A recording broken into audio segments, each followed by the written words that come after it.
Неизбежно е дека на адреса на граѓаните по нова година ќе стигаат повисоки сметки за струја. Но дали тие ќе бидат покачени за 10%, како што се колне владата, или сепак над 30%, се уште е неизвестно. И додека регулаторна се уште калкулира со цената, граѓаните во паника. Како им одговара, така си прават. Не би требало. Не очекувам драстично зголемување, а зголемување сигурно ќе има. Многу убаво, ефтино. Како ќе преживееме, не знам. Па и да поскапи 10%, ништо не. Луѓето за мобилни телефони дават по 1000, никој не го вика, тоа голема работа, толку со таа струја направија од неа кој нешто ќе биде. Дека струјата може да поскапи и до 50% предупредуваат и дел од експертите по енергетика. Професорот Константин Димитров вели треба да се вклучи алармот, бидејќи на земјата и се заканува и финансиска криза.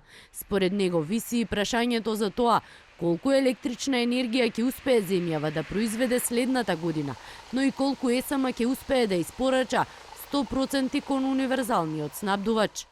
Не пикна во жива кал, од која што ептен рака пријателска треба за да те извлече од таа, а овој што те пикнал не може да те извлече.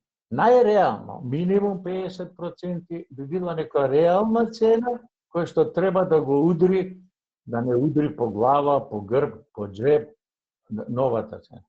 Владата може да донесе политичка мерка да замрзне цената на електрична, ама мора тие пари да издвои од буџет и да им ги плати на компаниите. Активирањето на сите домашни капацитети пак, според поранишниот директор на државни електрани, Драган Миновски, е план кој треба да даде ефект и излез од енергетската криза. Миновски за ТВ24 вели со сегашните планови, ЕСМ има капацитет да произведе и обезбеди 100% електрична енергија за универзалниот снабдувач. Со бројки и проценти околу поскапувањето на струјата не сакаше да шпекулира.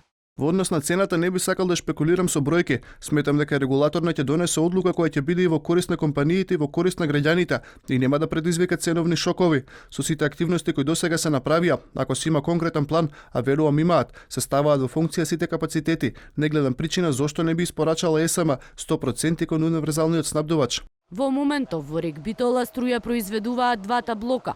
Во функција се стави и ТЕЦ Неготино и Осломеј, кој пак неколку дена не работи. А од ЕСМ денеска за ТВ24 посочија дека сите капацитети работат согласно планот за производство. Вклучувањето и запирањето е во зависност од различни причини, поврзани со конзумот и планскиот ангажман на капацитетите.